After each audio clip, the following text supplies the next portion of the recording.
Hey guys, Mr. V over here, doing a book review today for The Third Reich in Power by Richard J. Evans. This is the second volume in a three-volume set where the first volume covers the rise of the Nazis in the 1920s.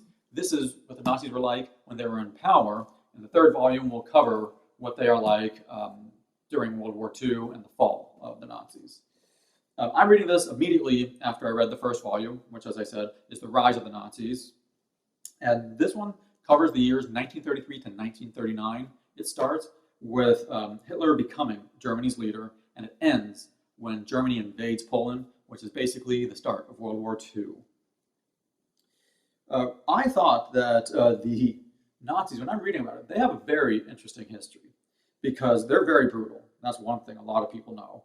But I didn't realize that it was this difficult for them to come to power. It really was not easy for them to gain the support of the German people. I always thought more German people supported them than really did, and he shows in the first and now the second volume, he shows about how hard it was for them, because the Nazis in Germany had many other parties, and the Nazis never had full support. In the election of 1932, there was something called the Social Democrats and the Communists, and then there was the Nazis. And the Social Democrat and Communists combined had 13.1 million votes, whereas the Nazis had 11.7 million. So they never had majority support. So they had to convince the German people after winning that election that you need to keep trusting in us. And I didn't realize that. Again, I always thought more people supported them than really did, because they never had majority support. And not only after they get to power, they need to start eliminating the other parties. And it's not easy to eliminate the other parties, as he shows. You need to not only eliminate the top people, but there's a lot of still secret clubs that are meeting and not wanting to conform with them. So it's just interesting seeing that. But the other interesting part is even after they eliminate the other parties, there was many even subgroups within the Nazis who wanted to eliminate Hitler. There again, that was another thing that I did not know. I always envisioned him being that Hitler was the big leader, and then that he had a pretty easy, he was tough, but he had easy people just listen to him. And it was no, there were some people who wanted to eliminate him and take over themselves in the Nazi party. So he covers that, and it's very interesting seeing about it. And he also shows in here what Nazi terror is, because you're living under them. And Nazi terror, that they were a police state where they would tap your phones, read your letters, and they just did a lot of spying on people, and they would arrest you for anything that was against the Nazis because you cannot speak out against them. And people even told on each other. Sometimes they would talk in their homes, and then they would tell on you. It was sometimes even fake. They would even tell on you and be fake, that they make up a fake story just to get rid of you. And they would do stuff like that. And it just made people so scared. He talks about it more in the book, but even one example is they would say people would dream that the Nazis were watching them. That's how much the Nazis scared the people below them, the German people. And the vast majority of the workers basically just tolerated it. And the reason they tolerated it was because the possibility of resistance was very minimal. It was almost impossible to resist the Nazis. Yet, the price if you expressed dissent was very high. So you just tolerate it. And that's what it shows. The book shows that's what the Nazi terror was like, living under them. So it was just very eye-opening and scary when you really read this real stuff. And he also had chapters devoted to the propaganda, because Nazis were trying to get people on their side, and how they did it through radio and newspapers, but even other means of how they did it. Because how do you get everyone to conform behind your party and get them to agree with you? Because not everyone wants to conform.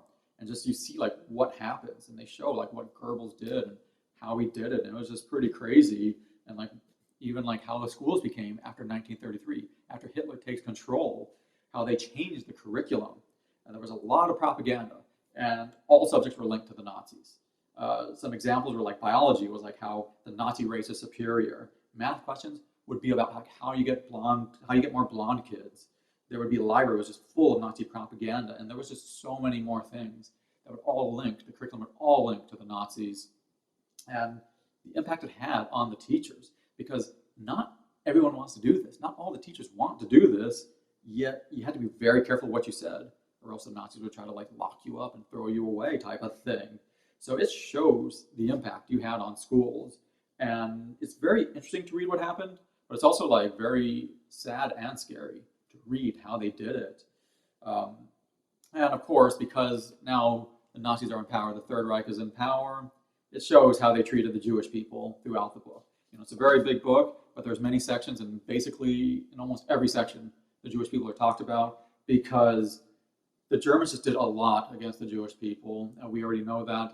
I'm sure if you're watching the video, you know that. But they just did so much against the businesses, against the schools, against the people, against their citizenship, the marriages and the divorces, and they just did so much. How they would attack them, embarrass them by making them wear things or scrub floors. They would force them to sell their business at like nothing. Businesses were broken down. They would shatter the windows and just like fire all Jewish workers that were below them, burn down their synagogues, and it's just brutal when you read it, and how it continually got worse. It didn't start out as brutal as you think, but it continued to get worse.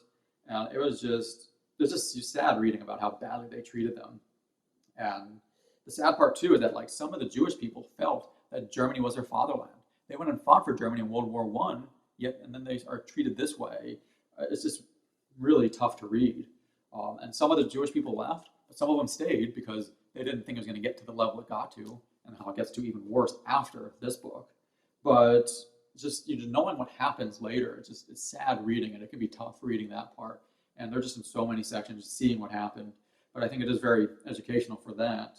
And another thing I really liked about the book, the last section, he devotes a section to about the lead up to World War II, because I think it's great showing the lead up and how it started actually in 1936. Even though World War II didn't start until like 1939 with the invasion of Poland, a lot was happening before then, behind the scenes, and like what Hitler was doing. But you also see like what the everyday German was like, and how the everyday German was actually afraid of war. They didn't want to go to war. He even comments how they didn't have the same enthusiasm as they did in 1914 before World War I. The Germans in 1938 didn't have that enthusiasm anymore. So I don't know how I got to the World War II level. I mean, I'll be reading books about that in the coming weeks. But this is very interesting to see how it started and all that. And he's basically setting the foundation for what led to World War II and what also led to the Holocaust, because the Holocaust happened like after, like at the start of World War II type of thing. That's when it starts. So he's setting the foundation in this book, and you can really see it. The only tough thing for this book was there's a lot of names, because there's a lot of different people involved. So it can be a little difficult at times to remember who was who. So that can be the only difficult part for the book. But overall, I thought this is a very well-written book. I enjoyed the book because it was very insightful. I wanted to learn what it was like living under the Nazis, and I got to see with this book. He shows what it's like, and you just see the true horrors that just happened and how it progressively got worse, and how things led up to World War II and what happens. And but if you're thinking of this book, just be prepared for a very big book. It's 800 pages, so you want to be prepared for a big book. But if you want to know what it's like living under the Nazis, I highly recommend it. And also the lead up to World War II.